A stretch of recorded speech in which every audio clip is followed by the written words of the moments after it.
Hello, everybody. It is another week, another XGR, the XPound Gaming Radio. And you know the usual people that are joining me. Say hello to Chriz, aka the Mole, And hello. and Anastasia Lazerbeam. Hello. And I am Richter Hammer, the stay-at-home dad gamer. So, as we usually do, we will start with the news, up to 2 newses each, then the catch-up section where we talk about up to 2 of the games that we played the previous week, and then our discussion topic, which is the Call of Duty approach, and having yearly iterations and being handled by different studios and all that different kind of stuff, and what positives and negatives we see from that. So first off, we will go with the news. So Mole, why don't you go first? Oh, sorry. Saw the wrong person typing. So Stacy, go ahead and go with your first news. Alright, my first news is, oh my god, people are paying a crazy amount of money for a PS4! What? Yeah, the 20th anniversary edition PS4, people are buying it for like friggin' $20,000, $17,000, Jeez. $15,000, and most of it, I understand a collector's item, they're not gonna make anymore, but Jesus fucking Christ, like, They're that's not hella even a lot out. of money. Yeah, they're not even out yet. Didn't they just open the pre-order? Yeah, it's still the pre-order, but like still, Jeez. like that's like an insane amount of money. I would say you went the wrong way. What? When you're trying to impress us with the prices, you don't go 20,000. I know, I even went for 17,000 and 15,000. You go 15, 17, then 20 because it gets more impressive as you build Oh, instead okay. of less impressive. Either way, goddamn, people got cash to burn. If those are on eBay, you should report the people selling it because they don't have it, and you're not allowed to sell pre-orders on eBay. So. Yeah. eBay sucks anyway. Amazon's better. Yeah, it does. I thought you were allowed to sell pre-orders. No, you have to actually sell the item that you have to actually have it. So you can't technically sell something on. You can't like pre-order through eBay if that makes sense. Oh, unless it's like an official store that's got all the stock. Yeah. Fair enough. But yeah, so like I don't know. That's weird. I understand it, but like even I wouldn't pay. Like even if there was like a Legend of Zelda thing, I'd probably show it like I don't know, $500 or something for like a really amazing like collector statue or something really awesome. I wouldn't spend like $1,000 for it. I agree. I personally wouldn't pay that much for it. I would say you're a bad example to say even I wouldn't pay that much for it, when most of the time you're like, I don't want to pay money for stuff. That's a bad example. You know what? I bet Simon wouldn't pay for it, okay? And he has ridiculous amounts of money, so... Yes, but he doesn't spend a lot on games. He spends it on clothes and stuff. Yeah, but he likes being fabulous, so... He does. Even the fabulous Simon, and this is too much for his fabulosity.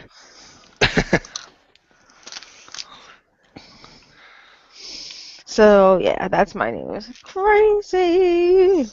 I'm just imagining these people sitting on like a mountain of cash, and they slide down and hand you their PS4. I'm imagining selling their home and being on the street with a PS4 and being like, yeah. They don't even have a freaking TV or anything or internet. They just have the PS4. But it's PS4 gray box, like the old one. the PS4 box keeps me out of the rain. We'll work for TV. You can't use the box like as an umbrella because that's a collector's edition box. They probably like huddle over the PlayStation outside in the snow to keep it warm. Yeah. Just pitching themselves on all fours like a tent. You know what they're gonna have to do? They're gonna have to buy a refrigerator so they can have the box.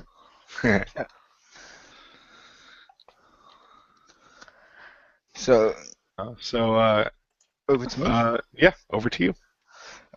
Bandai Namco's Godzilla the Game, which lets players inhabit various incarnations of the iconic beast, will release next summer. Although it was originally announced just for a Japanese release and as a PS3 exclusive, The Godzilla game is coming to the PS4, according to its official Facebook page. Is it coming to just Japan or everybody? And there was footage of it, I assume everywhere. But if not, That you would can be always cool. import it. Yeah. hmm But I will say, when I saw it, Common, yeah. I liked the idea of playing as the different Godzillas and just destroying shit. Any word if they have the worst Godzilla from the '98 Matthew Broderick thing? I'm not sure. They may do. They may But have. are they gonna him- have? Yeah, they may have Zilla as Final Wars named him. They make him like the Dan Hibiki of the game. Yeah. I was gonna ask if they have little Local Jeffs running talent. around. If they have little Jeffs running around going, "Oh no, it's Godzilla!" Running, Jeff. That's why it's funny. Yeah. That's why it's a fantasy game. Yeah, I'll believe the big monsters first. Yeah.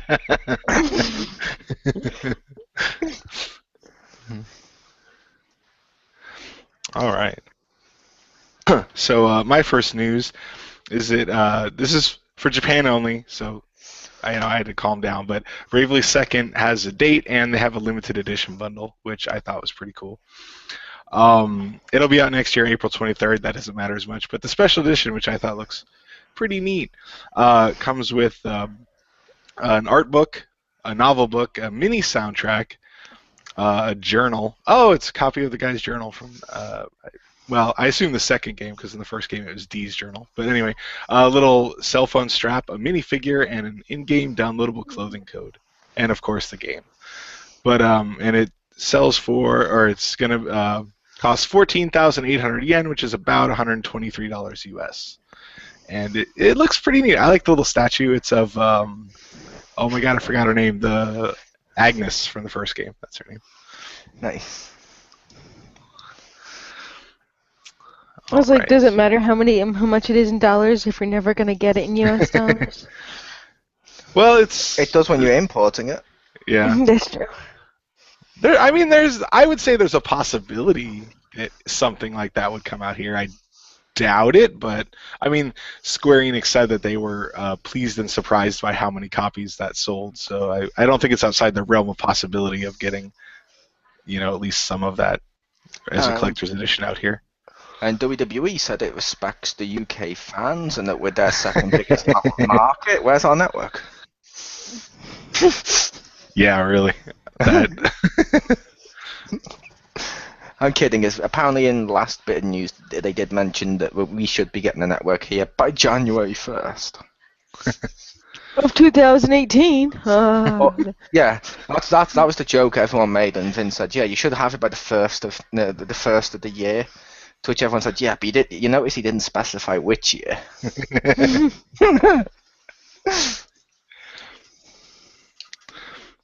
All right, so then on to the second news. Take it away, Stacy. Alright. I wanted to call this, I don't know, too something too late, I guess. Because Dragon Age Inquisition got patched. It's a substantial patch that fixes supposedly a lot of visual irregularities. I guess you want to call it some glitches, some the lonely times walking around and nobody talking, because that's always fun. Fixing some multiplayer stuff and a bunch of PC patches as well for like UI fixes, controls, and a bunch of stuff. The only reason I say this is too late because I already finished the game like 3 days ago. So where's my patch then, assholes? So. But I didn't, so woo. Yeah, I know, but that makes me mad. Like I just finished the game and they said, "Oh, we're gonna patch all this cool stuff," and I'm like, you know what? Fuck you. That's for your second playthrough. Apparently I'm gonna have to because I played it wrong. Apparently I didn't know I could do that, but apparently I did. You didn't play it wrong. I feel like I did. Yeah, you feel like you did, but that doesn't matter. Everyone gets the same. I don't like what I got. Which means the game was wrong. Yes. So, but yeah, that's really cool that they're doing the patches. And since it hasn't been a significant amount of time since it came out, it is timely, which is really nice for anyone who hasn't, already beat it and stuff. And it could really definitely use these. So I'm really happy about that. And the whole helps out the particular franchise and everything. So that's cool that they're so responsive. So that makes me really happy. So that's my news. All right. So for your second one, go ahead, Mole. Okay, my second one, Street Fighter V has been announced. What? And if you've been hiding under a rock the last week, this will be news to you, but Capcom has announced Street Fighter V at Sony's PlayStation Experience event. After basically it leaked, there was a trailer leaking with it, then it got pulled, now it's gone back online after this stuff, and you can check out the trailer, Street Fighter V. But on stage, Sony said Street Fighter V will have cross-platform play for PS4 and PC, and Sony's Adam Boyes said PS4 will be the only console this game ever appears on, period. Oh snap, in your face. Which means no Xbox version, and I know people are going to be shocked to hear this, but no Wii U version either. Damn it! Oh. Yeah, I think of another gift now. But no, I'm looking forward to it. It looks pretty cool. They've added elements from Street Fighter 3, which I didn't like as much as 2, but they've added some elements with the gameplay and stuff, and it looks pretty damn cool. But I'm hoping the characters from the fourth one, like Juri and stuff, who are all the newcomers, I hope they're still in the game. Because I fucking love Juri. They didn't say what time period it's set in the Street Fighter universe, did they? Because that would dictate who's available. I don't think they did yet. Okay. Because like 3, I think, takes place like the last. That's why it has so like few. No one in it. Yeah. I assume this one will probably be after 4, but before 3. I'd like it if they had some more people from 3 back in. I assume they might do, because it looks like with this one, at least with the gameplay, there was elements from the fourth one and elements from the third one. So it looks like it might be, bridging the gap further. Right. Well, I know that with the Omega version of Super Street Fighter 4 Super Ultra Arcade Edition, EX Plus Alpha, they're adding like crazy moves, and some people think that's like a testing ground for stuff they want to put in Street Fighter 5. And Ryu has a parry move, which is similar to Street Fighter 3, the parries. I could see that maybe they're trying to see how a parry works in that set, in like the Street Fighter 4 setting, because that'd be kind of cool to bring that back. Although, granted, I'm not very good at parries, but those are pretty cool. Like when you see a pro like pull off that stuff in Street Fighter 3. Yeah, and like so I said, I'd love to see that come back. Yeah, and like I said, I'm excited for it personally. The second it was announced, I was like, yay! It feels a little too soon because we haven't long got 4, and at the same time they announced Ultimate 4 is coming to PS4, and it's like, what? No discount for PS3 people. Well, fuck you too. But still, it's a case of I like the Street Fighter games, and I will say to anyone listening to this podcast, remember when Tomb Raider was announced as exclusive to Xbox One? I remember all the stuff everyone said. Well, I guess this means Sony is just an evil corporation buying everyone as the complete devil. Or does it mean various people are now going third party and it's okay because everyone's doing it? Okay, we're over that. Okay. Remember, if everyone's jumping off a bridge, also jump off yourself. Remember, if you see Stacy standing on a bridge, push her and say she jumped. I'm just glad that, with all that stuff, there were a lot of people pointing out that hypocrisy, like what we talked about several weeks ago. Yeah. Because there were a lot of people like, yeah, that's awesome, suck it, Xbone users, and you're just like, wait, weren't you the people that were mad that Tomb Raider had it and it shouldn't be exclusive, and now you're all like, yeah, it's because it's on the system I like. Like, that's... Exactly. No. And ironically, I also saw the same hypocrisy the other way, too. Mm-hmm. And I saw a load of Xbox people then suddenly being like, wait, it's going to be exclusive? Oh, I like that series. fuck all of you. And it's like, wait, what? I really wish that had come onto our system. I really wish that. How can they keep buying up third-party titles? This is unfair. To which someone was straight away replied underneath, and they said the same thing to us about Tomb Raider. Can we get over this now? Thank you. And I'm like, yeah, thank you. I don't like it either side. Yeah.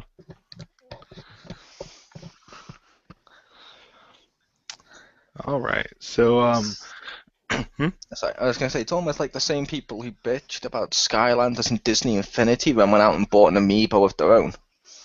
I was like, oh, so tell us again how you don't like collectible toys for video games. Well, no. No, I was like, because I'm not a fan of either like Skylanders or Disney Infinity, but I did buy 2 amiibos, so I was saying, well, I'll tell you. I hope it was the Villager and Marth. Yeah. It was the Villager actually, and but that was before apparently it got discontinued, and I didn't get Marth, but it was the Villager and Toon Link. Oh, is Toon Link out? Oh no, he's in February. It's pre-ordered, so that'll get there whenever. I was like, wait a minute. It's just a regular Link. She just snapped it off and put a Toon Link on the thing. I was like, it's good enough. He's got like a Toon mask, like in like TF2 Spy. Yeah. That's not Toon Link. You just painted the Villager. She cut the hat off a Link and glued it on the Villager. It's Link crossing. And the best part of all, when she puts it on the portal, it actually works as Toon Link, and you're like, wait, what? It uses the camera and the Wii pad, the gamepad. Yeah. It's like when I did the same thing by buying 2 Kirby's and putting them on the top of each other. I then suddenly put it on my Smash Brothers game, and I unlocked a snowman from Clay Fighters. Bad Mr. Frosty. Clay Fighters does not get mentioned enough. No, it doesn't. That's still something I want to do with the Kirby's. Have them suck in each other, but also the yellow one sucking Pac-Man. Whatever you do on DeviantArt is up to you. No, but if yellow Kirby sucks in a Pac-Man, will it look extra Pac-Man-y?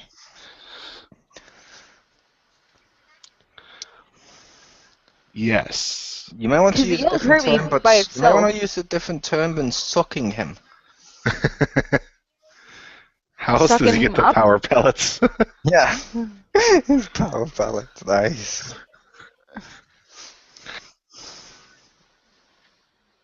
Okay, so for my second news, also fighting game related and also filled with angry people. For Tekken's 20th anniversary, they showed a new female character for Tekken 7. Her name is Lucky Chloe, and she's like a female character? Fuck that. No.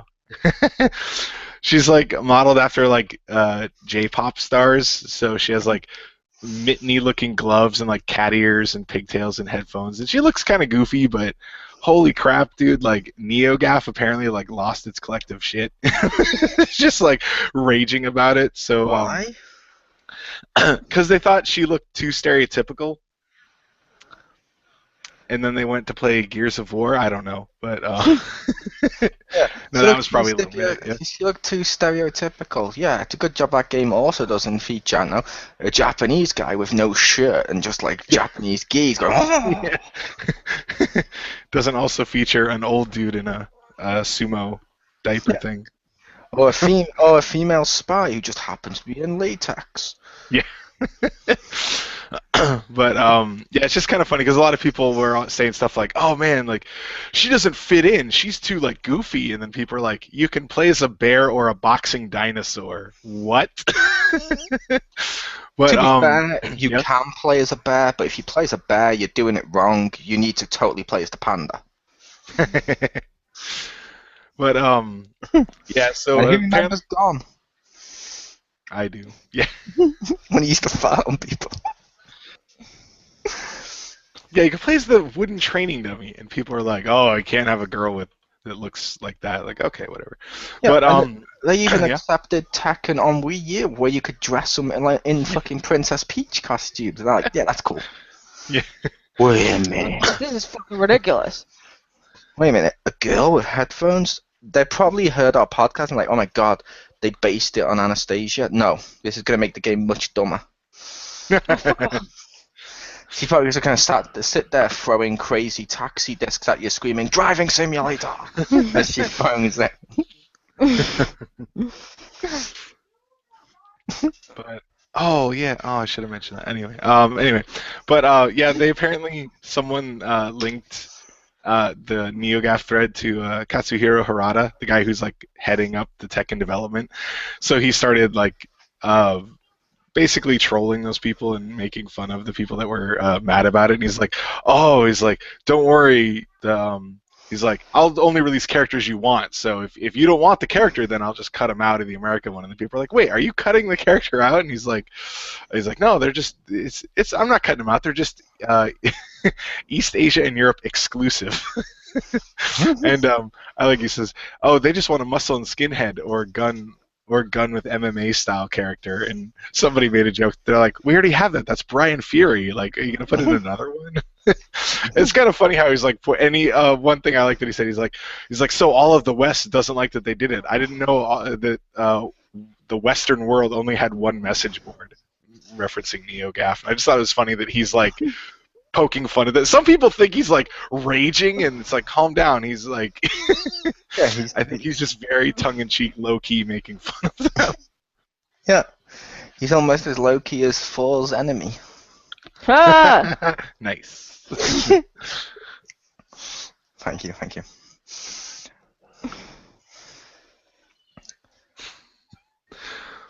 But yeah, so I just saw that and I was like, why is there freak out about this? And then I was looking at it, I was like, okay, like, you don't have to play as her. I mean, the previous game had an android girl with like chainsaw hands, and I didn't see that. I didn't see people. Apparently, some people don't like her, but I didn't see any people like freaking out and like threatening, like, I will never buy this franchise again because this one character out of like, I don't know, freaking 40 or something is terrible. So I don't know. Yeah, I will say I'm curious about that. Announced a new Street Fighter. Announced a new Tekken. Mm-hmm. What the fuck happened to Tekken Cross Street Fighter? Apparently they're still working on it. Yeah, it's still in development. I want more. Yeah. I want more. I want something from it. Yeah. My guess is they're going to perfect the Tekken engine with Tekken, and then they'll just copy and paste that engine and add Street Fighter people. Like Street Fighter pretty much took the Street Fighter 4 engine and just added Tekken people. Maybe they're waiting to get Street Fighter 5 characters. Maybe. Note, I just made that up, everybody. Don't be. but, Which means but all anyway. you people on NeoGAF can totally beat that new girl as Guile. And he'll tell her to go home and be a family man. Yeah. Why does he not have that win quote anymore? Anyway. He'll sit there with his camouflage jeans and his big spiked up hair and his overly muscle stuff, and he'll beat him and go, "That's what you get for being a stereotype." And then, as long as then Zangief comes out and goes, "Yeah," or like "Da."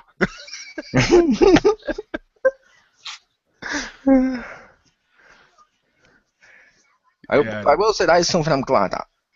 I know not too many people will be happy with it, but I'm kind of glad. New Street Fighter announced, new Tekken announced, Xbox has Killer Instinct, the Wii U just got Smash Brothers, Mortal Kombat's been announced for the new Mortal Kombat coming out. It's a great time, almost, for fighting games again. Fighting games are becoming huge again. We're coming back to the 90s. Yeah. I like that though, because then the trend should go back to like way too many RPGs, and then I can smile again. Yeah. Because I will admit, I've missed them. I've missed having loads of fighting games in 1 year, and you're like, oh, which one should I pick? And now it's like, okay, this is the year of Street Fighter, this is the year of Mortal Kombat. No, this is the year of all of them.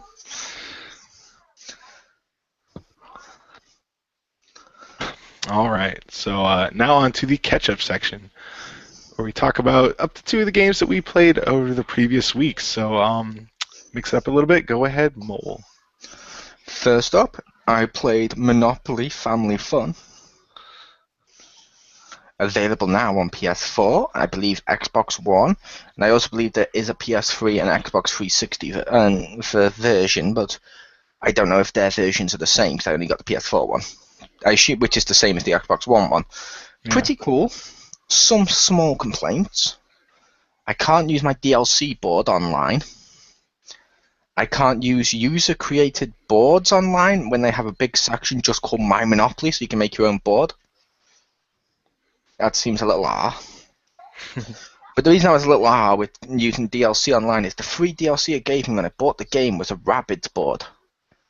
And on any board, I got to play as a rabbit. And he sits on like this vacuum, and because all the pieces are animated as they walk around, he goes, ah! He goes like on a rocket flying fucking across this map. It's awesome, and I'm like, oh, I want to use him online. Oh, I can't? Okay, fine, I'll just be the Navy ship. But don't worry, you can still be the Fimble, so no one ever. But yeah, the game itself is pretty fun. It includes 2 versions of Monopoly. It includes the regular board game, which in itself is 2 versions, because it's the standard game, so it looks like a normal board. However, you can make it 3D, so it's like a 3D environment where when you buy properties, it starts to build upon the land. And no joke, Rick, I built hotels on the first row, from go across. I built hotels on there. Only the property was so shit because they're that cheap that they didn't name the property hotel. Instead, it got called motel, and it looked like side of the road motels when they were. And I'm like, that's kind of awesome. That's just awesome. But there's also Monopoly Deal too, which is a card game where you play Monopoly via cards, which that's fun as hell. Highly recommend. It's quick, fast paced, and the game itself was like £25, and I think Stacey said it's like $29. I think. 29. Yes, whatever you just said. 29. Okay, because you said 20, and on the last word I heard like you were breaking up. My bad. But yeah. Okay, 29. So it's 29, which it's pretty fun. It's totally worth checking out if you got a PS4. I've got it. Anastasia's got it. Marcus Shadow has it. Jim's eventually going to get it. So anyone out there should probably get it, Rick. We'll see. Next up, I played a little game called Invoker's Tournament. It's a MOBA that breaks the one rule of MOBAs. In my opinion, the one rule, before someone corrects and says, well, there are others like this. And basically, when you get a MOBA like Injustice, you get to pick, okay, I want to be Superman, I want to be Batman, and something like that. Or League of Legends, you can go, I want to be the fucking Knight, or I want to be this guy, I want to be this guy. Yeah, Invoker's Tournament, you start with one character that you can customize, and that's the character you get, who has the exact same abilities as all the other ones. Now, eventually, through grinding or through purchasing in the game, you can transform into different modes. But when I was playing it, everyone was just the free character. So it's a MOBA where everyone's the same person. Interesting. It made it horrible. And as well as that, it's a really slow MOBA. I'm used to MOBAs being, pardon me, like if you go in with Superman, you press a button and he does like a quick tornado and it goes sweeps through people. Same thing when I've seen League of Legends and Dota, when they do their attacks, they're pretty quick. This one, they're slowed down to the point where it's not that fast action. And it makes it a little easier to actually see what you're doing and understand what you're doing and play the game, which I understand that can be a good thing, but it kind of doesn't make it feel like a MOBA anymore. And I don't know, I didn't like that game, Invoker's Tournament. But they were the 2 I played this week, Monopoly Family Fun and Invoker's Tournament. 2 games no one's heard of. I took your job, Rick. I know. He took my job. They took our yabs. Yeah. Over to Pew. Games I played for starting Dragon Age. Like I said, I finished it this week. A little too early, I guess. Mostly I just kept continuing it because I kept doing I call them the map missions, but it's the war table, the little timed things you do. And they really had not any significance. I mean, you just get like an item I'm not going to use because it's shit unless you craft it yourself, and then, yeah. But yeah, so I thought, like, fuck it, I just want to do the story, and I did it, and it made me very angry. I don't want to go too much because, spoilers and everything, so, and we're going to be reviewing it, so, yeah, but it made me rawr, Stacy Smash. Condescending Wonka pose. Please tell me again how you think Jeff gets too wound up by video games. That was like one out of a long time of not doing it, so. Yeah, but it was one where you were so angry, you said you had to go take a shower, you were so mad, when you came back, it's like, I have to go to bed, I'm so angry. I'm Being physically angry does make you shaking with tired. angry. No, being angry actually does make you tired, so that's like a legitimate thing. If you actually look it up, like anger costs a lot more energy than like other moods. So Actually, anger normally gets the adrenaline flowing through you, which actually yeah, keeps you but awake.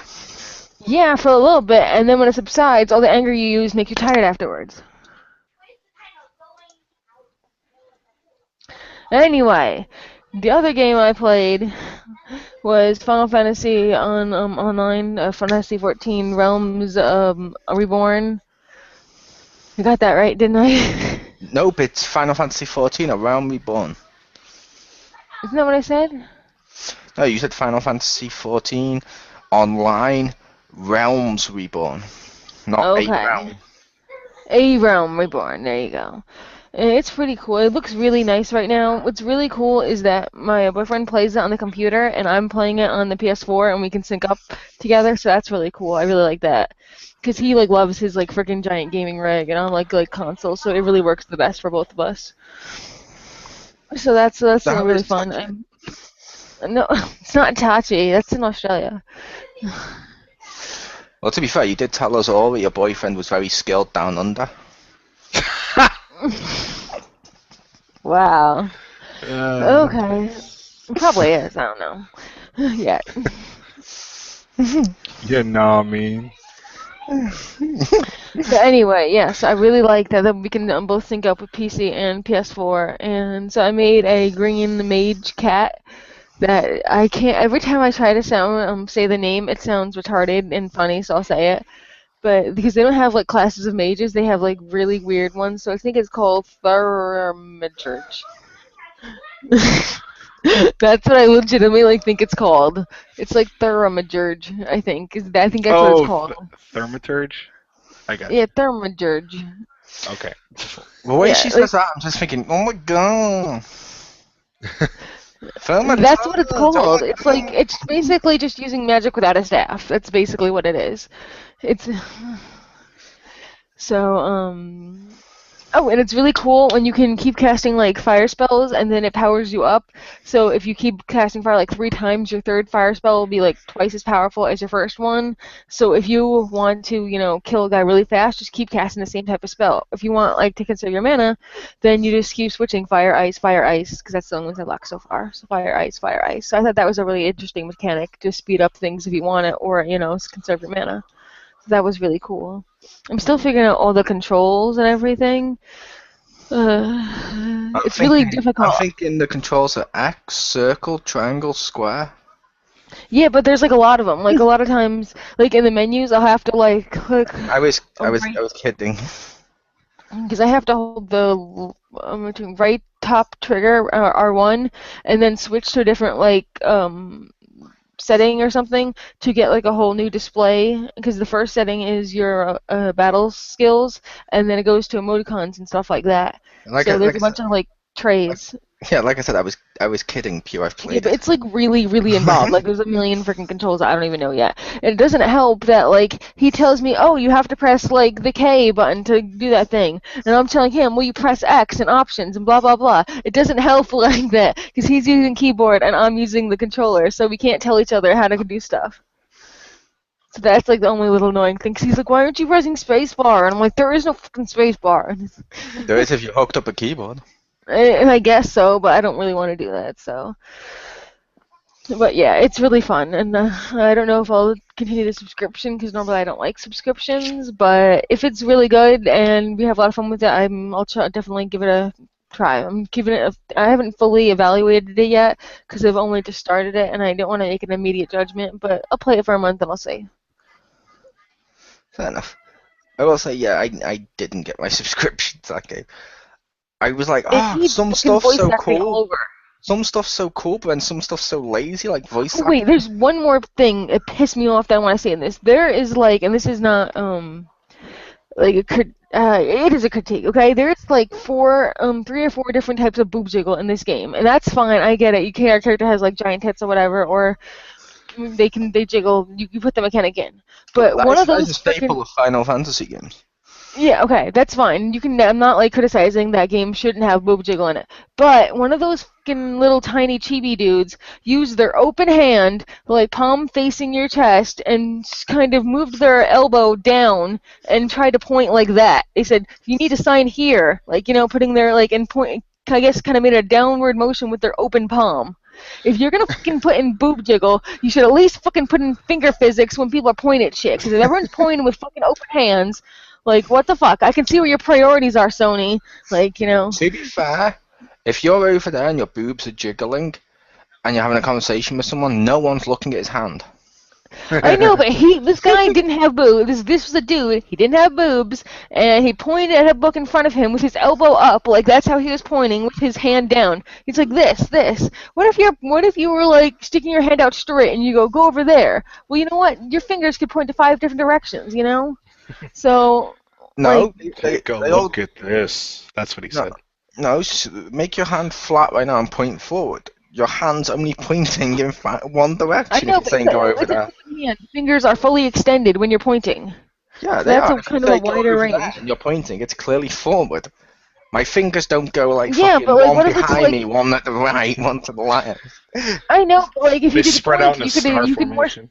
Yeah, I have a glitched hand. Like you could more specifically point with a finger point rather than open hand, and that just annoys me. Like boob jiggle, but no like freaking people pointing with open hands. I mean, that's just so awkward. Yeah. It looks awkward.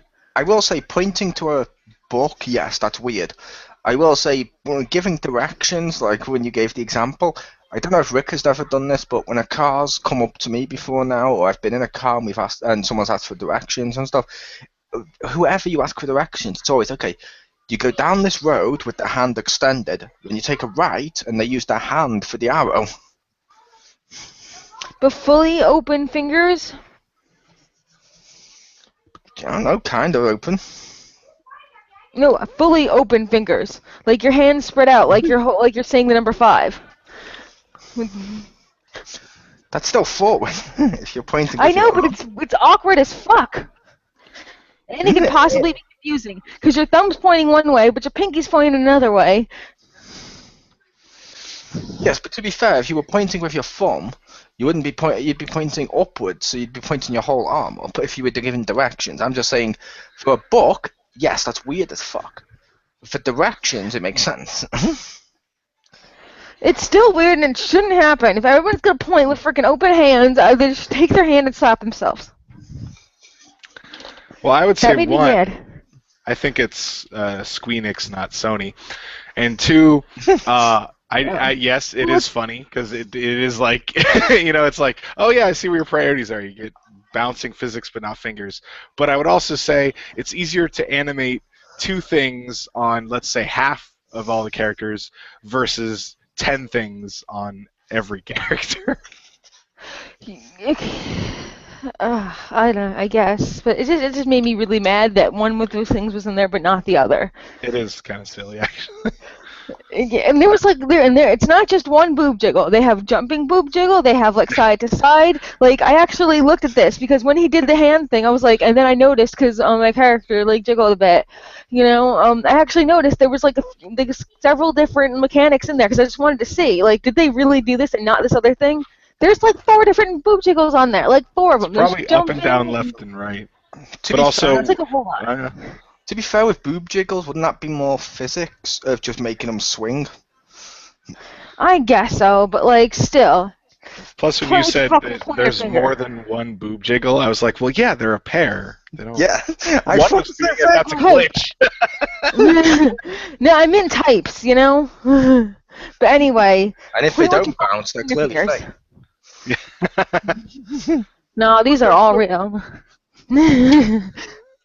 These are all real. Watch me bounce, she says, pointing at him with an open hand. Yeah, with her elbow up. It was so awkward. It was just like, oh, what the fuck are you doing? Yeah, so that just annoyed me. And also, it really needs voice acting like when all the characters, because some of them just look like this one was says, "What is your name?" and they or something, and they like literally had no dialogue box and just their mouth moving. Sometimes they have no dialogue box at all and just mouth moving to indicate chatter. Yeah. So like that makes me also mad because you have a really freaking quiet setting and then everybody's moving their mouth. Yep.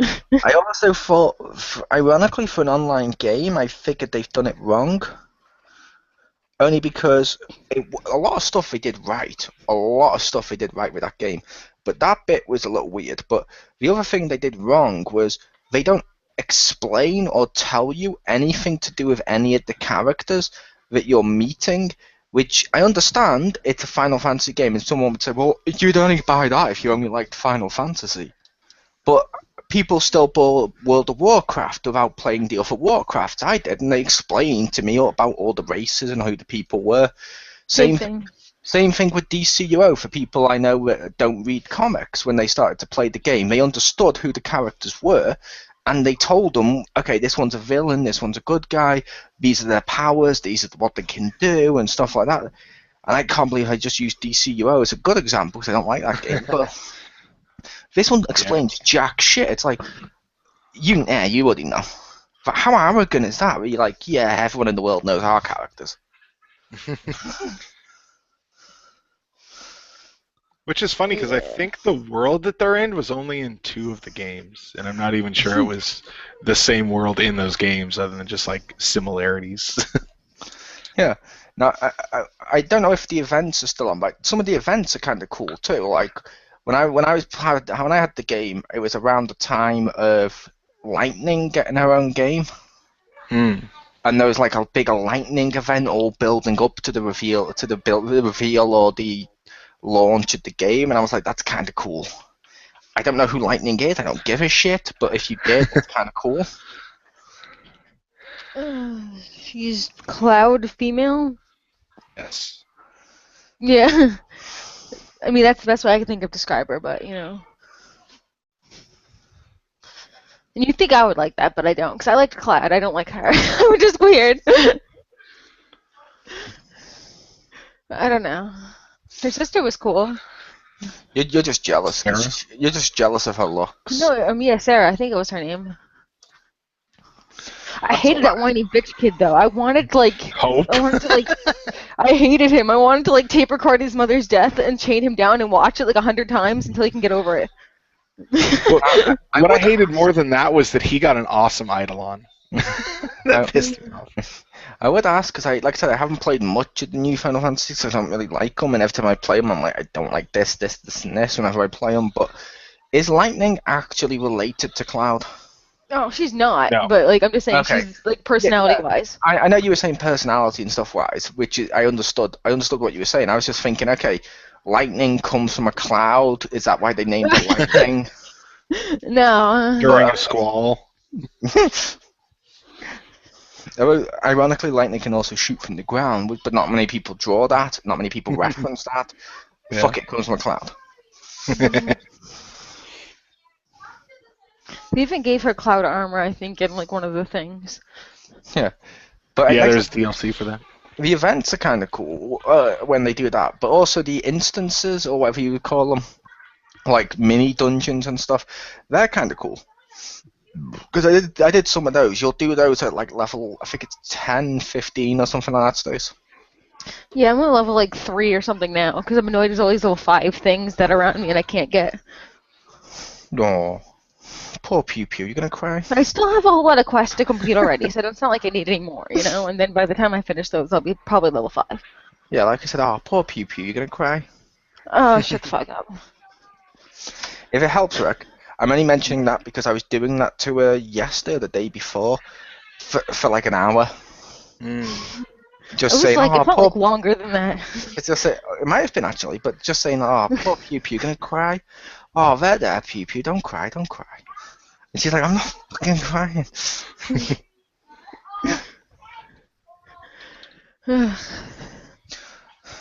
But over to Rick, I believe. All right. So, games I played this week. First one is Marcus Shadow. Nicely lent me Shadow of Mordor. So I played some of that, and that's pretty cool. It's Lent you Shadow of Mordor? On the last podcast with him, he did mention he's misplaced that game. He doesn't know where it's gone. a likely story. What'd you do if you actually had said that? I just forgot he lent you. He's like, yeah, I was looking for that game. I'd just shake my head. That's Same as always. that's when Richter would just smile and go, no, I haven't seen it. Well, there was one time I lent him a game, and I was like, "Oh, can I get that back?" And he's like, "I don't have it." And I was like, "No, I lent it to you." And he like looks at his games, and he's like, "No, it's not here." I'm like, "Well, it looks like there's games behind that row." And he moves it, and he's like, "Oh, there are. Oh, there it is." It's like, did you just hide it? Anyway, well, that game's pretty cool. I actually like it. I have not run into any of the glitches where like the headless orcs walk around or come back from the dead or whatever. Although they do fill up their ranks really quick, because like the first mission, or like once you finish the prologue or whatever, it's like, oh, mark this orc for you because you went and learned about him. I'm like, okay, so I did that, and then I found another dude, and then I was like, oh, okay, and then some third dude ran up. I was like, when I was going for one of them, like another dude came up and he's like, I found you. And I'm like, oh, so I kill that guy, and then another one comes up like literally just after that fight, and I was like, what is going on? And then I killed the third one, and I'm like, okay, that's 3 down. And then at one point I look at my menu and I'm like, wait, he replaced those guys. He hired other people to fill those voids. I'm like, this is gonna take a long time to get through. Well, the only thing I would say I'm not, well, 2 things that are kind of weird. Well, okay, 3. The stupid dog enemies, F those things. Because like there's like a counter for them, but you get it story based, and I'm like, that sucks. I wish I could just buy it with a point because I hate them. 2, there's like missions where these are like side missions, but it's like, oh, find these different plants, and I'm like, okay, cool, but it doesn't tell you what the plant is until you take it. And it's like, so it's like refill health, and I'm like, I don't need to refill my health, but like I don't know if that's pipeweed. I gotta like cut it, and I'm like just put the name.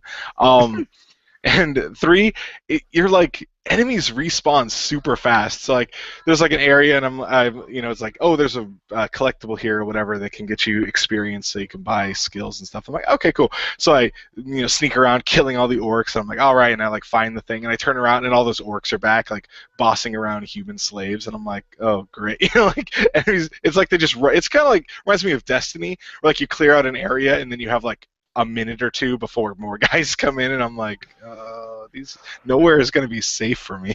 I will just say, we will never be slaves, but we shall conquer.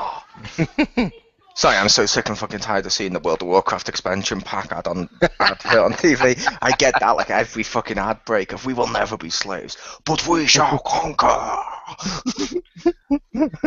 I thankfully have been spared. Did you know it lets you boost to level 90? Oh, I didn't. It's even worse when you watch that Vid Zone on PS3.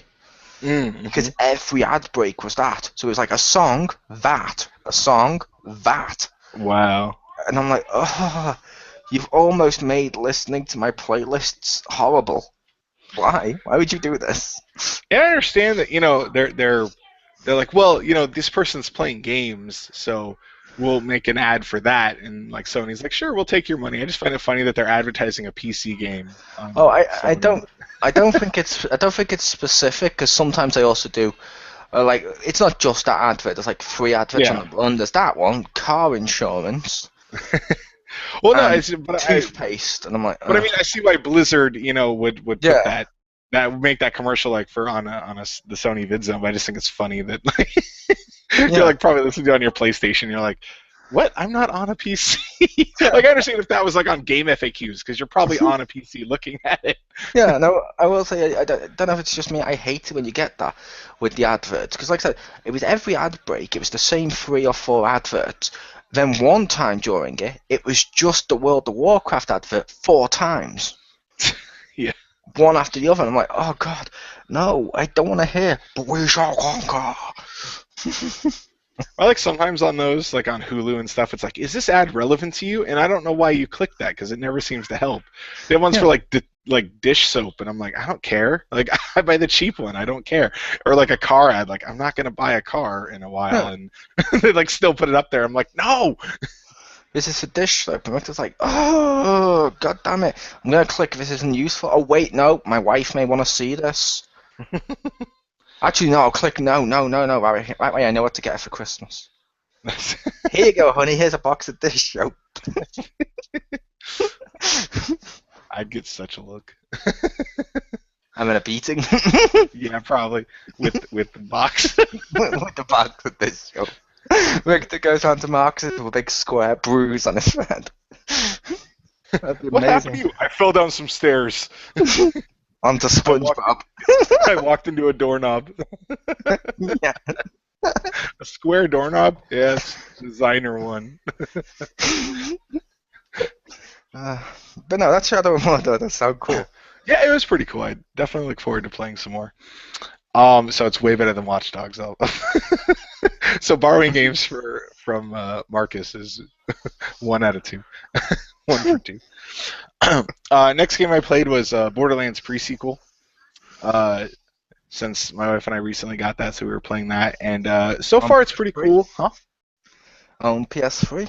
Oh, 360. Sorry. Because That's where all our save files are, and it actually gives you crap for it, which is cool. Makes sense. I'd been considering picking that up at one point. I was like, oh, everyone I know on PS3 that said Boarderlands was awesome wasn't buying it. Oh, okay. Yeah, sorry. But it's pretty cool. There's a lot of it's very much like, I don't think it feels like an expansion pack, if that makes sense, but it definitely feels like it was built on the Borderlands 2 engine. You know, like it has a lot of the same stuff with it. The vehicles, like we only have, I don't know if there's more than 2, but we have access to 2 of them. The default like moon buggy thing is totally awesome because it has like lock-on missiles. So like I don't have to bother aiming, and I'm like, yay! And those are awesome. And then the second one, you get like a hover bike, and you can like float up a little bit and like, you know, like ground pound with it. It's pretty. The vehicles are really nice. Missions are fine.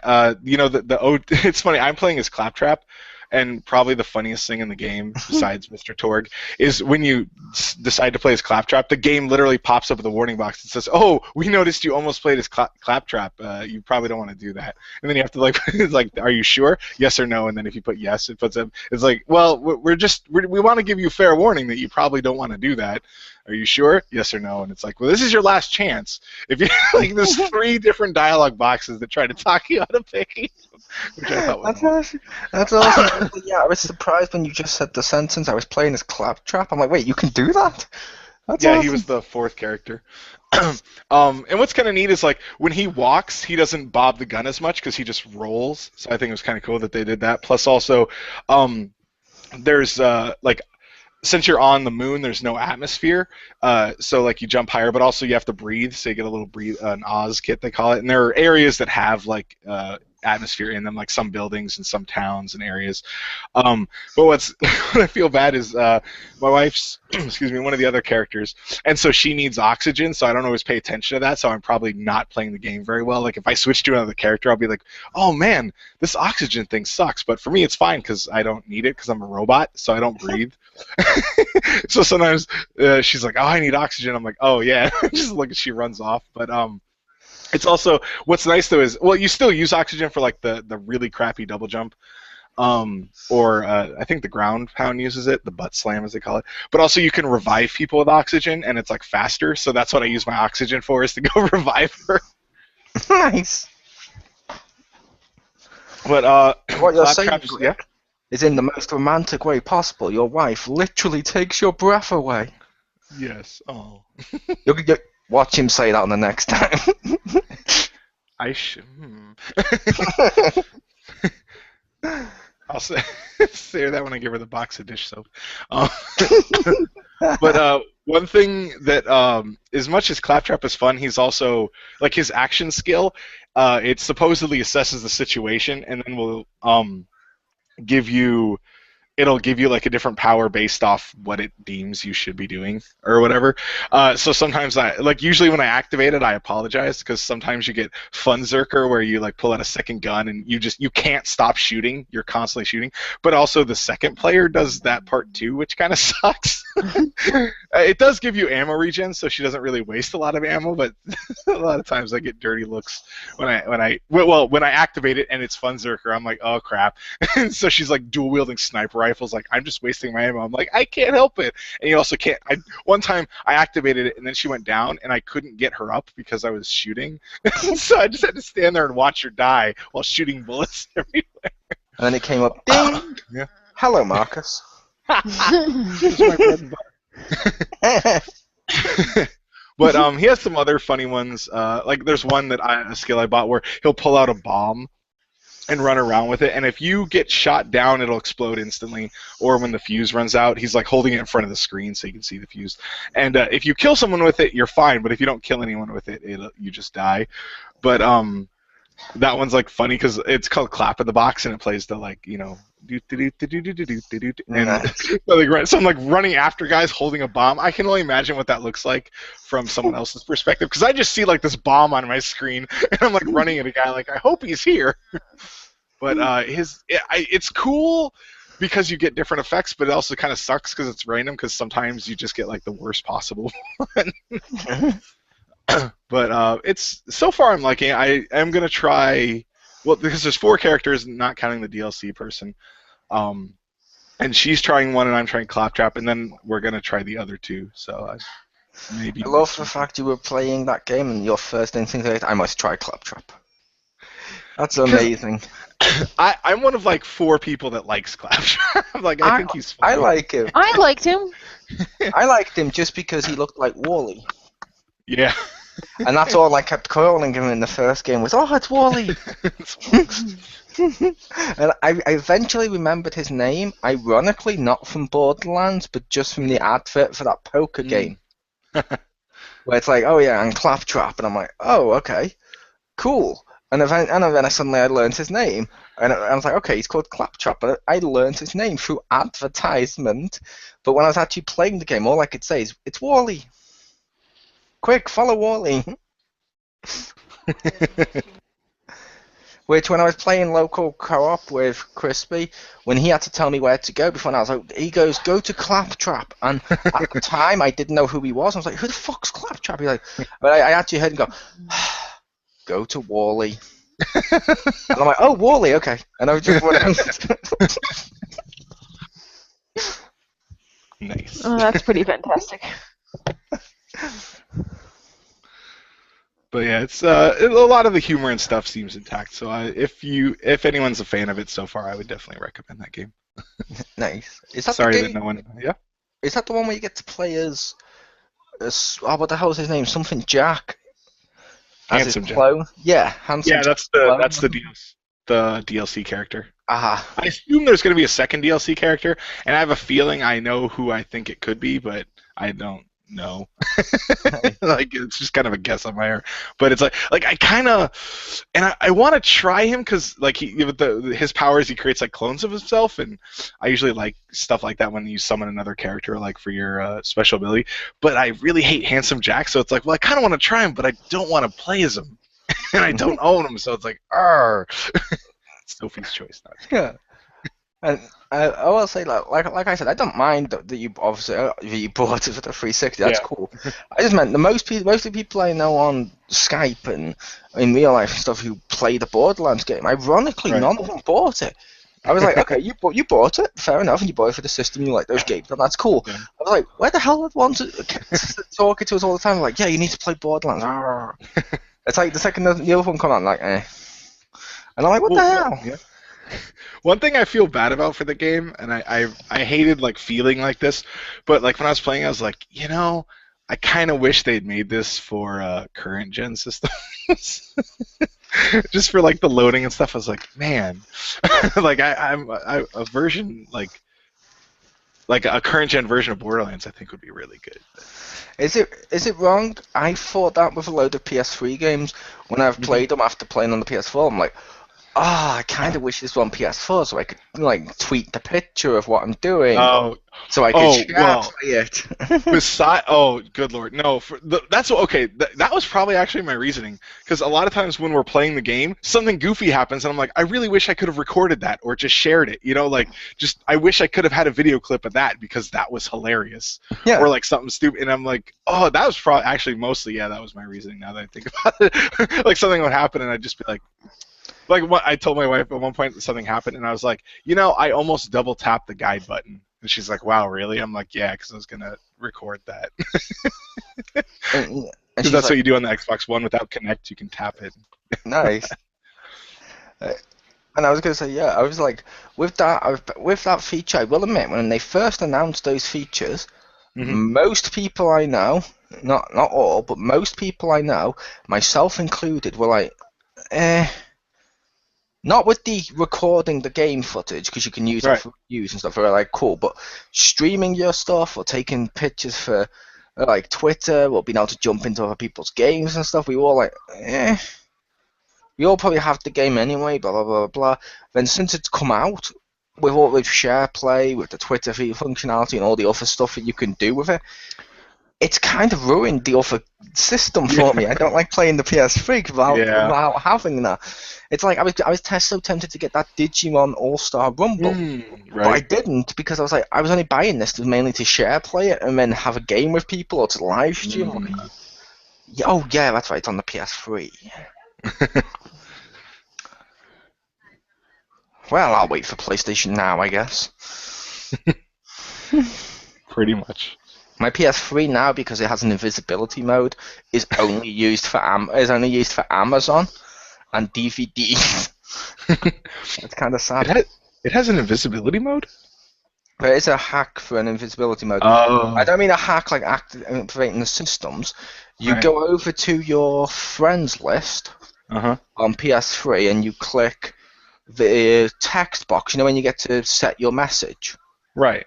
And you go to, what is it, single tap or whatever it is, where it puts it all like a text, like texting. And you go dot when you go over to the dot and you press X, triangle, X, triangle, star, and it joins two of the dots together. And when you set that as your message, sign out, sign back in, and you're invisible. That's awesome. I didn't know that. Because I know that PS4 because like the PS4 doesn't have that, sadly. So you go. Oh, I was just gonna say the 360 has a setting where you can like have it so like no one can see you. You can still be online, but like no one sees you're online. So I always kind of like wanted the PlayStation to have that function. So it's cool that it actually does. I just put in the Konami code. Okay, no, I'm just kidding. Yeah, the Wii U has the same functionality, which is awesome. The PS4 doesn't, and I can't do the dots with the PS4, but the Wii U, you can go invisible, which, I'm sorry, when I'm watching Netflix or I'm watching Amazon where you have to sign in, a lot of times I sign the fuck into invisible on the PS4 to do that, because I'm like, oh, okay, like let's say my nephew's here, oh, you want to watch Power Rangers on Netflix? There you go. I put it on for and I go out the room. No one sees me online, so they don't message him. Or, like, if I'm out or something, I can say to someone, yeah, sure, go ahead, watch it on my PS3. Yeah. Yeah, no, it's definitely a useful function, because sometimes, you're just like, I'm like watching something, I'm not playing a game, or, you know. Yeah. Now, if I'm playing a game, I always sign myself in, just so people know, okay, he's definitely there. But if I don't like, the other good thing with, when you put yourself as invisible, on the PS3, when you do it as the invisible function thing, it makes it so you can't see your friends list, so you can't see who's online or anything because it's proper invisibility, which also means you don't get messages pop up telling you who signed on or who signed off, or so someone's messaged you when you're offline. You don't get any of that until you delete the code, and then suddenly, boom, you're back in. Oh, nice. You're welcome. But yeah. Anyone All who right, listens to this podcast will be like, "Yay, we found that nice little code. I'm invisible." We need a proper invisibility mode. What was that? I said you just need a proper one now. Yeah, I wish the PS4 actually did a proper one. I will also say I did test it because I was worried about it, Rick. Mm-hmm. Well, not worried per se. It's not like I was like, oh, but I was like, I wasn't worried if whether or not people are going to start like irritating, like when someone else is watching it in my house when I'm not here and stuff. Right. Whether or not that's going to be a problem or anything like that. And I checked by using my brother's PS4 when he was here and stuff, and I asked him, and I looked on his list. He couldn't see me on PS4 because I was thinking, oh, well, PS4 still pick it. Oh, right. It doesn't. Nice. It's proper, like, yeah, you're offline. You can still access the store as well. So I've done that before now. If I've had to access the store for a download on PS3, I've done that, signed into the store, downloading. As it's downloading, I'm doing fuck all, and I'm going like shopping or something. I just left it on that. Invisible. Nice. Invisible. Topic time. Topic time. All right, so With Richter as we said Hammer. at the top of the show, topic. As we said at the top of the show, the topic is the Call of Duty approach. Basically, yearly iterations, different studios handling different games, and other such things. And so, and as Mole pointed out, I believe it was before we were recording that also with the multiplayer, that a lot of games have taken like what Call of Duty did. With like progression and prestiging and stuff, and just like made that the standard. They're like, oh, that works so well. Copy paste. Yep. Which I will say with the multiplayer stuff, that's not necessarily a bad thing. Yeah. Like I absolutely loved, as I know you did, the Transformer multiplayer. Yes. And it was cool that you could level up and prime it, as it was called. Yeah. Prime it. I see what you did there. You did, but that's literally what it was called. Cool. Yeah, I definitely like the. For the most part, I like the progression-based multiplayer because I like the idea that you, excuse me, get something out of it. So like, even if you put in time, you'll eventually like unlock stuff because it's. I play video games. I like it when I get little tidbits where it's like, oh, look, you unlock something. Like, yay, because I play RPGs, so leveling up, that's fine for me. The other thing I don't like is sometimes, it's like, excuse me, you play like a game and you're like, all right, PvP, I'm good with a sniper rifle. And they're like, oh, you have to be level 5 to unlock that. You're like, I just want a sniper, right? Like sometimes you want a weapon, not necessarily the best version of that weapon, but like you just want the weapon and it's like level 10, 20, and you're like, oh, why do I have to play like so long to get that weapon that I just want? Yep. The worst was what Call of Duty did recently. Mm-hmm. With, what the hell was the last game? Advanced Warfare, I think it was. Yeah. When my pre-order multiplayer gun looks fucking awesome. Yeah, you can't use it till you're like level 40 or 42 or something, and I'm like, thanks. I just know it's there. Also, with the prestige system, one thing I don't actually like is it's like, oh, look, you start over, and like, what? Like, I know with some games they try to give you incentives to do that, which is cool because like what I've read for Titanfall is like you actually get some bonuses, like usually to experience and stuff, so you level up faster. Like, okay, fair enough, but at the same time, if I like one of the Cybertron games, I think it was the first one, I think it was War for Cybertron, you got like an ability at level 24 or something, and the max was 25, so if you prestiged or whatever, you'd basically get it for a level. Like, it's like, that's not that helpful. So it's like, well, and all you got was like a little symbol next to your name, and it's like, well, I guess if, EPing points, if I want that, that's cool, but at the same time, like, I don't like that you lose everything for such a tiny gain. Like, oh, now you can do it over, and you get a little tick mark next to your name. Like, I want the weapon I got and the abilities. I don't want the tick mark. I will admit, I on one of the Transformer games, I think I went Prime, and that was just because it gave me a little Autobot face next to my name, and I'm like, Yeah, one of them gave you like a little Matrix symbol, and I'm like, that is cool, but yeah, like, I was like, I can't be off doing this over again. I don't care about the the penis crap and stuff, but oh look, it's a little about face. Yeah.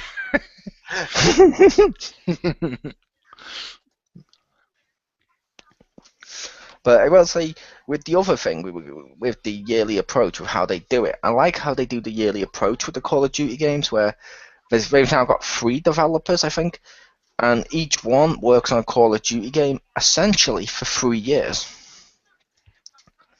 Which means technically, when it comes out, it should be a 3-year made game, so it should be a lot better than a yearly release title. I feel a lot of games could benefit from this. Yeah. Like, do you remember when we used to have different versions of the wrestling game? How cool would that be if Yucks and stuff started to do that? Like, one year, it's 2K15. Next year, instead of 2K16, we go on to WWE All-Stars 2. The year after that, it's Day of Reckoning 3. Then after that, it's WWE 2K for that year. I think that could be fun. I think that could be really fun. The only thing I'd worried about is, like, hardcore super fanboys of a particular playstyle would be like, oh, it's not like the other one, and, they lost, like, the heart of it or whatever, So, like, that could be, like, something that you wouldn't like because they don't have the same feel as the other studio, because obviously, completely different studio. To be fair, you get that with Call of Duty. The game comes out and they bitch about how it's not as good as the year before it, but yet they still buy it. Then the year afterwards, they buy it, and then they bitch it wasn't like the year before it, and so forth every single year. Yet they still end up buying it.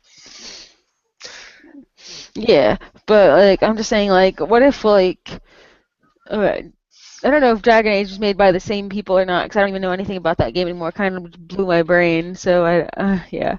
But, like, what if they make another one, and it's nothing like the first 3? What if it's even more different than before? Like, More different than the game that was not at all like the other 2? Yeah, what if it's like Mario Galaxy now or something? Like, I don't know. Yeah, but what they've done with the yearly approach, Pio, is they tell them to try and make it like the other one, and they do make it as close to it. Like, did you really notice a difference with the Call of Duties you've played? There's some different gameplay, and there's some different modes. The other ones are perfected and stuff, but overall, it feels like it's the same game, which is what they wanted. The benefit is, instead of it being rushed out within a year, it takes longer to make, so that they have less bugs and they have less problems with it, which, while a lot of people go, oh, Call of Duty, oh, it's still worth mentioning that is a huge pro. Yeah, but as long as they can nail, like, the feeling of the previous games, or at least have some kind of guideline, I guess, to go to and go on or something, then it would work. Well, I would say to you, for example, did you like Smash Brothers? It's just come out. Yeah. That wasn't made by the same people who made Brawl. Well, I didn't like Brawl nearly as much as I liked Melee. Yeah, but I was saying that wasn't made by the same people. It was made by wasn't it made by Namco Bandai? I think it was. Yeah, which means essentially speaking, it was made by different people who made Brawl and Melee and all the other ones on the N64 and shit. Essentially speaking, as a result, but because they told them to stay close to it and this is how it works and stuff, you got a good game out of it. And I think a lot of stuff could benefit from that. However, you also run the risk of it making it so you get the same response Call of Duty does. Another yearly Call of Duty. Yeah, that's true. Well, I think with the one negative with one of the biggest negatives with the yearly iteration that, because I think a lot of the other ones are alleviated by having multiple studios, is sometimes consumer fatigue. Like when it comes out every year. Yeah, like so if someone buys Call of Duty every year, that's fine. But after a few years, sometimes they start losing people because people are like, oh, I buy this every year. I'm kind of sick of it. So I can see that. I think that having multiple studios doing it for a yearly iteration is the best of both worlds, because then it can feel fresh, and it still provides them with more revenue. But at the same time, you run the risk of just having people stop caring because they've played it so much. They're like, screw it. Yep. Which I would argue that may be one of the things that led to less people using modern day as shooters. Yeah, But it's like definitely. some stuff gets around with it, like sports titles, because you want to buy it each year, so you get the updated roster, the Yeah, updated piece like team stuff and all that. So they get round it, I suppose. But it's like the wrestling game. Look at 2K15 that we just had. You liked the game, Rick, when you played it and stuff. But I think I showed you a load of match types on PS4 and stuff were cut and all this because they wanted to leave yeah, it till March. Imagine if they'd been given 3 years with that same title. If they did that in a year, that'd be nice. that'd be fucking. Yeah, Or just two, just swap up each year. yeah, Next year, do a Legends title and give it to the people who made Legends of WrestleMania. That way, you can also serve the people who are like, "Oh, there's no Legends on this list." Fuck it, it's a simulator. It should be the current one, so you can swap between the two. yeah, The only thing I would say, don't worry about with like Legends of WrestleMania did, don't worry about importing the roster from the previous year, because that means you have to make it close to it, and you have to work as close as you can with that one to make sure those models are in the game and all that. No, yeah, just let them do their own thing. yeah. That would be nice. That would be.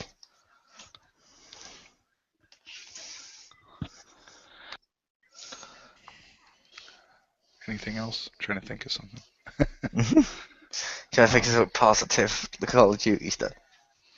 I can think of something positive Call of Duty gave us with every game people start to do recently with the Call of Duty approach.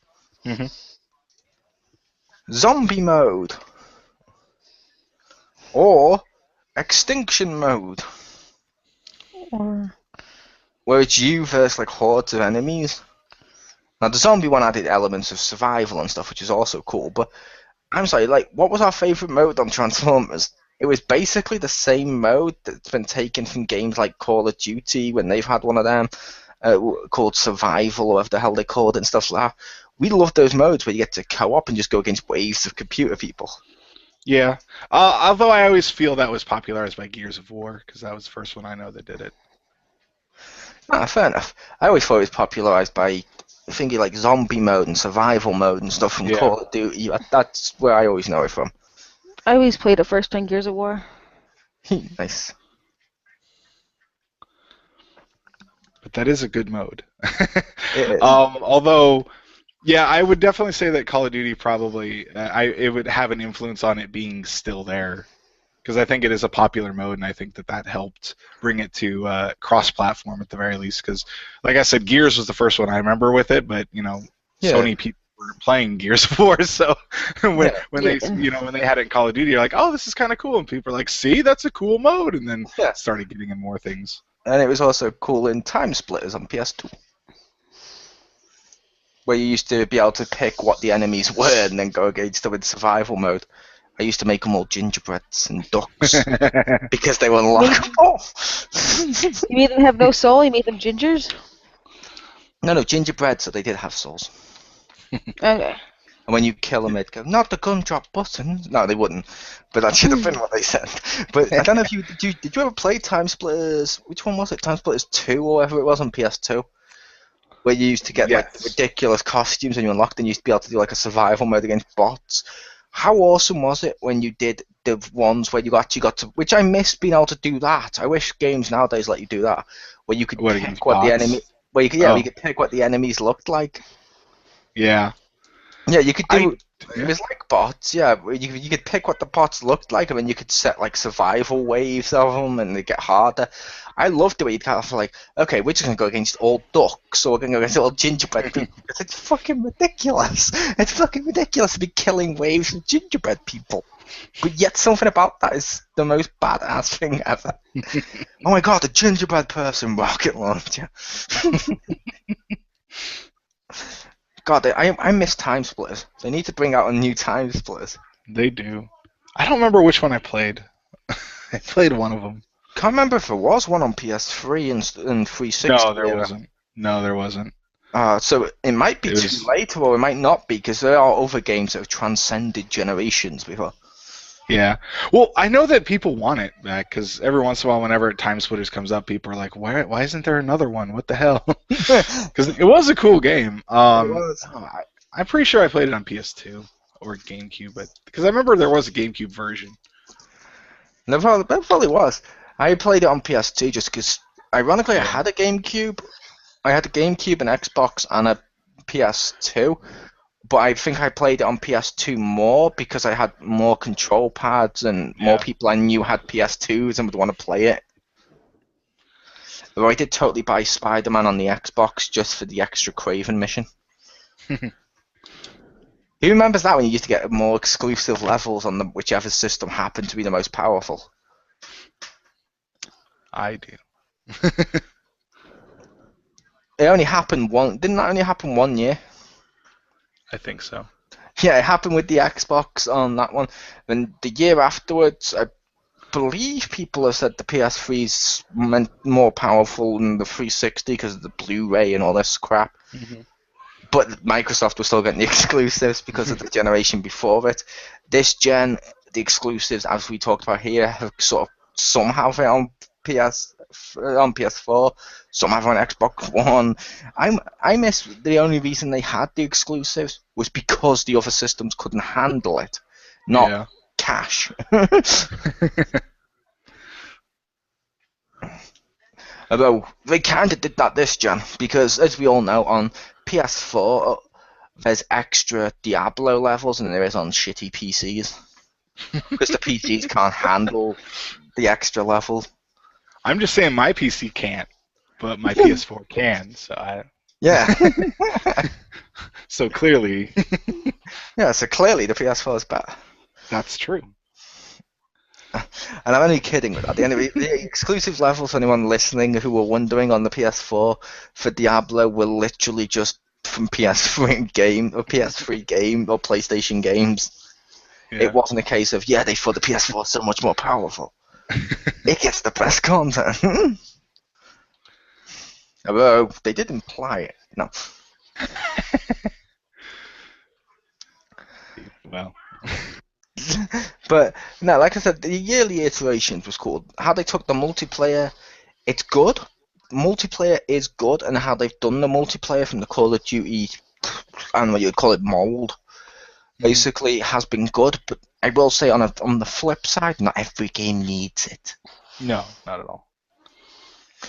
I mean, who loved Tomb Raider multiplayer? Did it have a multiplayer? Yes. It had like a deathmatch multiplayer mode on the new Tomb Raider. I was like, why? You've made this big story-driven game. It doesn't need this. Why the hell did Everybody Lara Croft?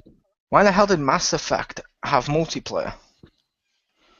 It made no So sense. Christy would get it.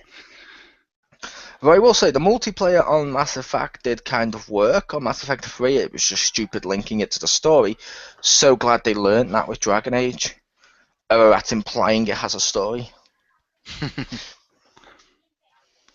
It has Probably a thing does. that goes along and does under stuff. the like 400 side missions per area. There might be a story under there. Like I've said before now, because when you do it, you're trying to, most of the missions you do and what you're trying to up is your influence. It's basically a popularity simulator. It's like high school. You're just trying to be the number one. Oh, here's a little nerdy person. Get him. Get him. Like no one ever was. Yeah, I think with the yearly iterations, I don't know, just the thing I kind of worry about happening is a lot of times when they did it, consumers were getting kind of tired of it.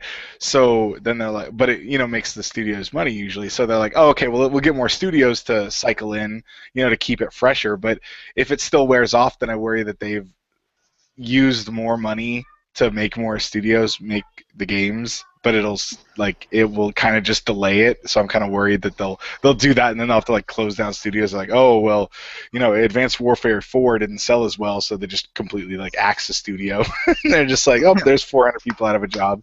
It's like, what? We did what you asked, though. I will say, Activision does seem to be geniuses at this. They did this with Guitar Hero. Then the second Guitar Hero stopped selling, they had Call of Duty. Yeah. And the second Call of Duty stopped selling, they've got Skylanders.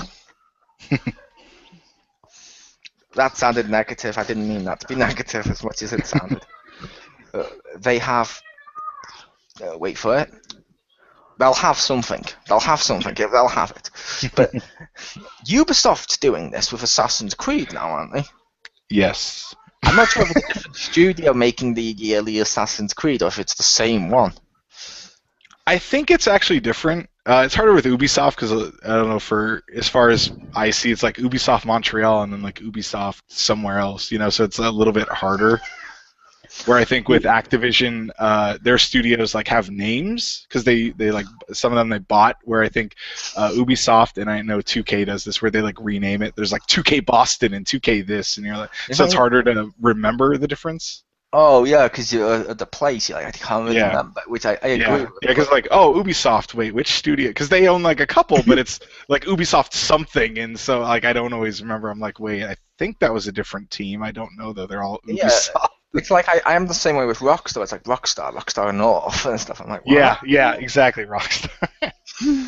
But I will say with if I play an Assassin's Creed game from Ubisoft Montreal, right when I'm about to assassinate someone, does a referee instantly fucking ring the bell because he's been told I've been spotted? And I'm like, wait, what? And you just see like the owner of Ubisoft stood there in a suit grinning. Then I sort of spit in his face and write EA with my fingers. I wish they put that in their game. You know, wish that was a feature. Yes, I do. I know some people would be like, "Oh, that breaks the fourth wall." Yeah, but if you do it every once in a while, it's not too bad. I like. I would argue silly stuff. It doesn't really break the fourth wall, or because he's in a computer program, being in the past, could it not just be a glitch within the program? They use that for everything in Assassin's Creed. That's a glitch. Yeah, it's just a glitch within the game. Yeah. Then, why when I was in the real world did I suddenly have that? That wasn't the real world. No. Yeah. Oh, it's the effect of the computer. We're trying to blur the lines between what's reality and what's not. No, you're not. I will say that's a series that's gone the way of Call of Duty, though. Assassin's Creed, at least for me. While they do look cool, and I know I stopped playing them, but I did get sick of seeing the yearly one. It's like everyone's like, "Yeah, you seen this?" And it's like Assassin's Creed. I'm like, "Oh, Assassin's Creed yearly title." Yeah. That's why this year made me laugh, where they had two. It's like somebody messed up. Somebody did mess up. There's no if about it. I think, didn't they only have two because of the two generations?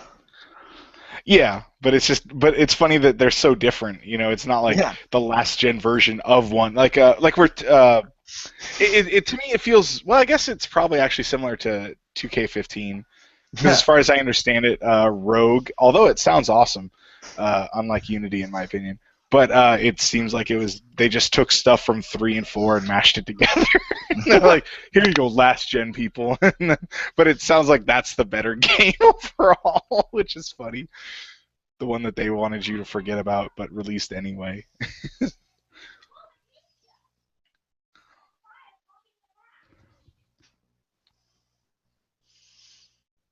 But yeah, I think definitely some games don't need a yearly iteration. Like Grand Theft Auto, I don't think would benefit from it. Personally, I don't think I don't think a BioWare game would benefit from being a yearly game. I would argue Grand Theft Auto has benefited from a yearly iteration because the year before last, the ones on PS2 came out remastered. Yeah. Then last year 5, then this year 5. Boom! Yearly iteration. That doesn't count. Like, that doesn't count. Oh man, how has Activision not done that? Well, they're gonna do Modern Warfare, like the first Modern Warfare, Call of Duty 4, Modern Warfare HHD, and they'll put it on Current gen consoles. Yeah. Oh man. I want them to start doing a spin-off title. Oh. Like, I don't know, Call of Duty Sidelines, where you play as like the medic patching up the people in the game, and like, or you can pick the class where you have to go into the landmine field and suddenly slowly disarm the bomb. Play as the dog for the whole Yes. game, and except for the one part where you play as the dude. It's the reverse of was that Ghosts? Oh yeah. Yeah, I thought you were referencing Valiant Heart then, because I was thinking, yeah. No. I was thinking like the opposite of Ghosts, where like you play as the dog until that mission in Ghosts where you play as the dog, then you play as the human. Even better, it's a prequel to Ghosts, where you play as a, but they don't call it that. They just call it puppy. They just call it something like Puppy Simulator or something like that. And you play as this little puppy. You love your own and stuff. And when you get to a certain age, he suddenly sells you to the military, and then you play through the first dog level of Call of Duty. I think that would be, as Stacy would put it, amazeballs. But yeah, they keep doing yearly iterations. I think some games are nowadays, which I realise this topic's slightly going off topic, but that's fair enough. We're a little free flowing here. But some games are getting way too many sequels. Mm-hmm. Like God of War 1, 2, and 3, complete story. Did we need Ascension? Did we need them to announce a new one at PlayStation Experience? Apparently. Do we need Uncharted 10? Drake's now fucking, I don't know, with a cane. Wouldn't Sully be the one with the cane? No, because as it ages, he would have become older. You see, Time Pew Pew works in a way where people age. Yeah, but he's the already longer like it's on. 65 or something. What is he gonna be, like 90? Who? Drake? Sully. Oh. You know He'll be his dead. companion? Aw. He'll be dead. Shake your control pad to scatter the ashes. Oh my god. Press X to mourn. He plays extra one. Hold circle to hold in your tears like a man. Right. Yeah. If you hold them in, trophy, ding, you're a man now. If you let one out, it just comes up, pansy. if you let just one out, then it comes up Peter Jackson montage. Yeah. And if you let them all out, then it's like pansy. If you let them all out, it's Gaza. One manly tear. One manly tear, poor Rick. No. That's the only way Rick cries. Everybody only gets one. Like Richter the other day, he told me, and this may have been a private conversation, I'm sorry, Rick, but he told me his son returned the other day from school, and I was like, oh? And he's like, yeah, and my son comes up to me and goes, Daddy, I'm on the football team, and he said, I was so happy, and he said, yeah, I'm going to bend it like Beckham, and he realised he was talking about what you would call soccer, and just a single tear went down his eye. Just one solitary tear. Well, Then I took off my belt. When his daughter came in with, Daddy, I learned to dance at school today. He's like, oh, goody, she's going to be a ballerina just like I wanted. And then she twerked. The other side, one tear went down. And then he suddenly got so angry, his hair popped back out. like a fucking afro. Look what you've done to me. I yelled for 8 minutes, the sky darkened, I got more hair, and it was gold. Yes. When your wife came in and said, what's wrong? And you explained to her, and she goes, what's the big deal? And then you went, and then you went round to Marcus's and told him, and he was like, Dad, come on. Come on, I hugged you. Take Shadow of Mordor, you need this. She goes, what's the problem? And then she goes to work the next day with a box-sized bruise on her head. What happened to you? Fell down some stairs. Walked into a square doorknob. Something about soccer and twerking, I don't know. That'd be amazing. Well, his son came up to Imagine Richter's face on Halloween when his son says, "Daddy, Daddy, I decided what I want to be for Halloween." And Richter's like, "Oh, I want to be Dante." And when he comes in as DMC Dante. Get out. That would be like in the 1970s if you told your parents you were gay. I'd wonder how he knew about DMC Dante. How did you know about DMC Dante? Come on, he's cool, Dad. He's the All cool the one. kids. I don't like your old Dante. He's old. What do you mean he's old? He's got grey hair. Well, It's now I fucking will. white! Die, you little shit, as you jump through the window. Actually, I'd just look at him and say, like, well, I'm glad you're the son of Sparta, because you're not mine. And then he would have a single tear. Male pattern baldness is hereditary. Single tear on his face. He'd be like, fine, then I'm just going to work out. Everyone likes bald guys that are beefy, and I'd be like, oh, he'll get a job in every video game ever that's a shooter. Yeah. He'll become Goldberg. Mark III. Wait, if he becomes Goldberg, won't he have to have dinosaurs chase him?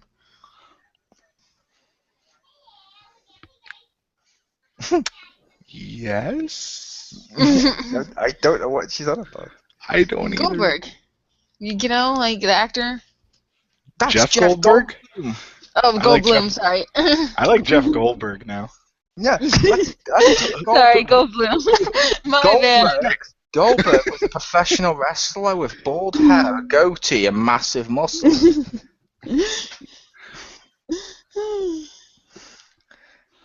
No, I'm sorry. Actor's name's wrong. I always get. That's amazing. Fusion, ha. Who's the next? Oh man, if I was editing this video like I used to, I would actually bother to Photoshop Jeff Goldberg like I did for Santista, was it?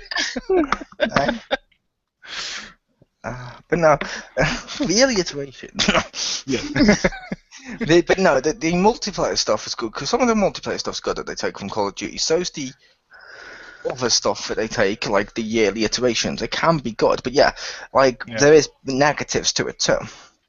However, I think there is a reason they keep doing this, and that is because these games they sell. Basically, it's like if you have a video game and it sells shitloads of money, you know it's gonna spawn like fucking 10 clones. Yeah, that's true. I mean, hell, look at Minecraft. Minecraft, everyone loves Minecraft. Everyone here has played Minecraft. Hell, everyone listening to this podcast has probably at some point played Minecraft or knows someone who's played Minecraft. And then you look online and it's like thousands of indie games that are all like Minecraft looking in their characters, or there's one coming to the Wii U called U-Brick that looks exactly like Minecraft because Minecraft's not coming to the Wii U, and it's like, ugh. Yeah, there's like Minecraft or Blockcraft. Yeah. Mine grabber. Lego And you're Craft. like, yeah, Lego Craft. The Block Whisperer. Dirt punching That's where simulator. you're in Minecraft with all the pets, and that's it. Yeah, I will say that's how Pew Pew likes to eat nowadays. She just starts to punch at the food.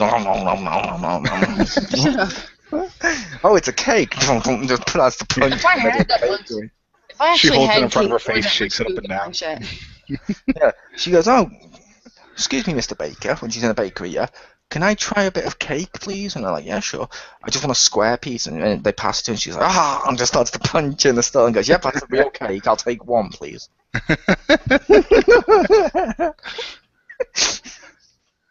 That would be awesome. If it was Minecraft, I could just take the cake. Yeah. Hey, you little bitch, you gotta pay for that. Ah! Hell, if she ever does marry her partner, I want to say woman, but if she marries her partner, and that's air quotes, if that becomes legal, basically, I want to see her go to a bakery to test her wedding cake. I want to test a few wedding cakes. Okay. Punch. That would just be amazing. That would be awesome. We need a whole video where a camera's that's strapped on Stacy's head, and she just acts like she's in Minecraft. I need wood. Punches a tree. Punches dirt. Yeah. I'm gonna make Keeps a going pool. down, falls in bubble. That'd be an amazing video. That would make it safe. Pewcraft. Pewcraft. Will Pew Pew make that video? No. Yes. Aw. But I'll talk to Mark. Make it happen. It's so perfect for you. Your body's already so pixelated. What does that even mean? What does that even fucking mean? You know what I'm saying? No, I don't know. So pixelated. That sounds like a thing. Like, girl, you so pixelated. Like, yeah. Like, That's gonna be a new thing. We need to use that in yes. next time, because they don't listen to this. So next time we're in like Yes. the XR or something, you need to say, "Yeah, I thought he was gonna hit him so hard he'd be pixelated." The only thing that No, can we should have mean came up is, with that like, earlier. the only thing that I can think of mean would be flat chest, and that's clearly not the case with me. So, like, I don't know. Or maybe it means you're box-like. I don't know. But why did we come up with a term at the end of it? Marcus says he actually listens to the end sometimes, so there's like a 10% chance he's heard that. But if we keep talking, he won't There you think go. this is Oh, the yeah. end. That would be hilarious. He like looks and he's like, I don't know if it's close to the end yet, and he just keeps looking and when he's like, it's got to be close now. Yeah, one week we need to. So, 1 week we just need to troll him when he says, "Yeah, I'd like to catch the end and fast forward to the end." We just need to troll him 1 week by just playing like elevator music on the hangout and letting it go for its maximum time. We're sorry, XGR is currently experiencing technical difficulties. Please stand by. We need to do that and then change all of our pictures to like a technical difficulties picture so it looks legit. But no, there are some, no, like we said, there's pros and cons. Yes, there are. So I think we've exhausted this topic. We have. So, Although I will say, yes. if you think Pew Pew is pixelated, please leave a comment below. If you would like to see Pewcraft at the video in which she punches stuff and acts like she's in Minecraft, leave a comment below. Or if you'd like her to go kill herself, leave no comment. And we'll tally them up next week. I was gonna leave a comment, but now I'm not sure. I Yeah. don't know what to do. We watch your video next week. No comments, that means Pew Pew, you need to kill yourself. If there's any comments, that means you either A, need to make Pewcraft, or B, you're pixelated. Pewcraft. I don't even know what this means. I don't even know what your pixelated means. I don't know either, but I like it. It's a great insult. We need to use that on something. Like I said, Yes. industrial or something. We need to help Jim or someone. That yeah, you're pixelated. That should be in the review for the pay-per-view. Like, I don't know, the match was pretty good, but it just looks so pixelated. Yeah. They'd be like, was there a problem with the stream? No, why would you say that? Yeah. I was watching the matchup. I was watching Ryback v Kane, and Kane was pretty good, but Ryback, he was just his pixelated self. I just pretend it means something different. It just don't explain the slang. I approve of that. Hell, Richter's gonna do that next time he yells at his kids. It'll be, "Go to your room and stop being pixelated."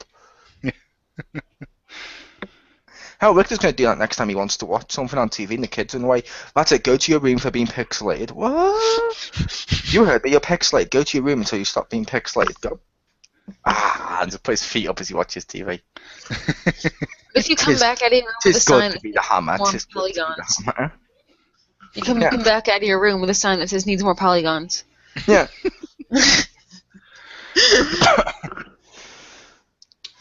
Problem is, if I did that, one, he would ask, my son at least would ask what it means. So I'd have to either like find out ways to not explain it, or like a week later he'd start using it, and then like his teacher would be like, "What does this mean?" And I'd be like, "I just kind of said it. I don't know." Basically, that means when someone's playing a video game or watching a stream, yeah, and sometimes it becomes disjointed or unable to be watched, yeah, that means they look pixelated. Almost like bukkake.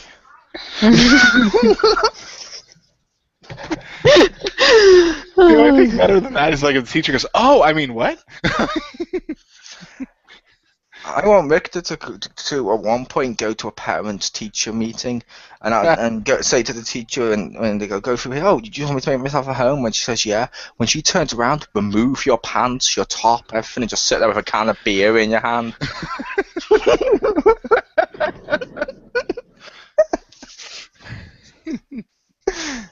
And when she goes, "What the fuck? You said make yourself at home." The only thing missing is a beaten wife cowering in the corner. You'll do. Now, tell me again, was my son experiencing problems? Her woman, you clench your fist.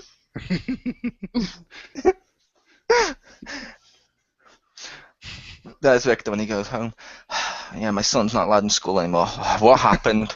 I took Mole's advice. Oh, for fuck's sake, what did I tell you? What did I tell you after you got me dish soap for Christmas? I told you, stop listening to him. But. He named you Wife Blade. Okay, one good thing aside. Also, yeah, that pew pew is so pixelated. I wanted that as a t-shirt now. Pew pew is so pixelated. And I will wear it around town and see if anyone who reads it will think, because you know how sometimes you got something on the shirt and if someone doesn't get it, they turn on and just go, yeah, that's awesome, like they get it. Yeah. That'd just be amazing. Yes, you were checking it out. Yes.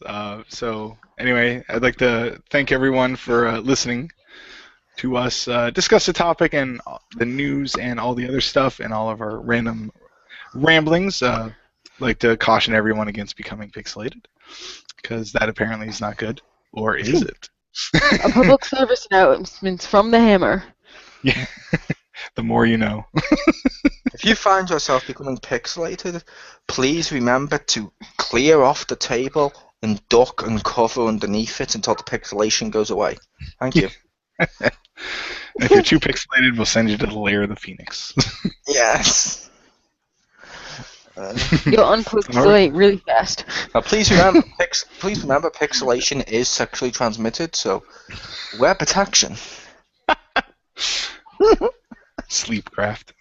All right, so thank you everyone for joining us. We will see you next week. Good night. No. I couldn't reach the stop button. Okay, say it again. Thank you for watching. Good night.